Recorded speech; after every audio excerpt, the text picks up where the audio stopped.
Hello friends, જય શ્રી કૃષ્ણ, હર હર મહાદેવ. કેમ છો બધા? તો હું ફ્રી થઈ અને બે છોકરાઓને રેડી કરી અને રમાડતી હતી. હું એને ખવડાવતી હતી, મને ખવડાવતા હતા.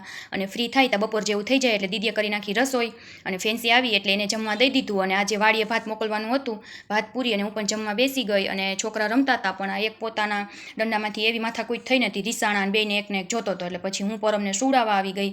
અને હવે ભાઈ આરામથી પોઢી ગયા છે. અને હવે મારે ઘણા કામ છે, એટલે કપડાં સકેલવાના છે. અને વાતાવરણ એવું ખુલ્લા જેવું હતું, તો મારે વાડીએ તુવેર વાવવા ગયા છે. એટલે હું ને દીદી બે જ ઘરે હતા. પછી આદુવાળી મસ્ત ચા બનાવી નાખી. આજે તો ગરમ ગરમ આદુવાળી ચા પી લઈ, કાલ તો કંઈ પીવાશે નહીં, કેમ કે સાતમ રહેવાની છે એટલે ઠંડુ જ ખાવાનું હોય. તો મને તો આદુવાળી ચા બહુ યાદ આવશે, તો આજે જ 2 ડીશ પી અને કોટો ચડાવી લઈ. કાલ તો કંઈ પીવાશે નહીં, માથું દુખે તો શું કરું, પણ પીવાય નહીં ગરમ ચા. અને વચમાં પરમ ઉઠી ગયો એટલે ટાપલી મારવા સુવડાવવા પાછું આવ્યું. અને દીદીએ થેપલાની બધી તૈયારી કરી અને પછી તેલ મૂકી દીધું, કેમ કે પેલા ફરાળની વેફર ને દાણા ને બધું તરી લેશું.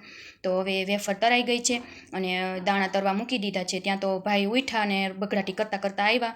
સુવે તોય બગડાટી, ઉઠે તો એ બગડાટી. પછી રેતો કરી અને પાછી રસોડામાં આવી નખરાળો. તો હવે દાણા તળાઈ ગયા હતા ને એમાં મસાલો બધો મિક્સ કરી દીધો. અને ત્યાં દીદીએ બધો મસાલો નાખી અને લોટ બાંધી લીધો છે. તો ગળ્યા થેપલા અને તીખા થેપલા બનાવવાના છે. તો હવે ગળ્યા થેપલા દીદી વણવા માંડી છે અને મેં તેલ મૂકી દીધું છે અને હું તરવા માંડી છું 2 થેપલા. તો હવે આપણા પહેલાં ગળ્યા થેપલા તળી નાખીશું અને પછી તીખા થેપલા. તો તમે જો ગળ્યા થેપલા બનાવતા હોય તો કોમેન્ટ કરી દેજો તમને ભાવતા હોય તો. અને પહલ 2 છોકરાઓને રાખતી હતી, ત્યાં જ તીખા થેપલા પણ હવે આપણે બનાવી નાખ્યા છે. તો બીજી કાંઈ રસોઈ બનાવી નથી, કેમ કે બધું હજી પડ્યું હતું, જીરાપુરી ને એવું, ચેવડો ને એવું બધું, એટલે ખાલી થેપલા જ બનાવ્યા છે. પછી પાછું ખવાય એમ બનાવતું જવાય. જો બની ગયા આપણા થેપલા તો આવી જાવ તમે પણ ખાવા. અને હવે દીદીએ કુલેર પણ ચોળી લીધી છે.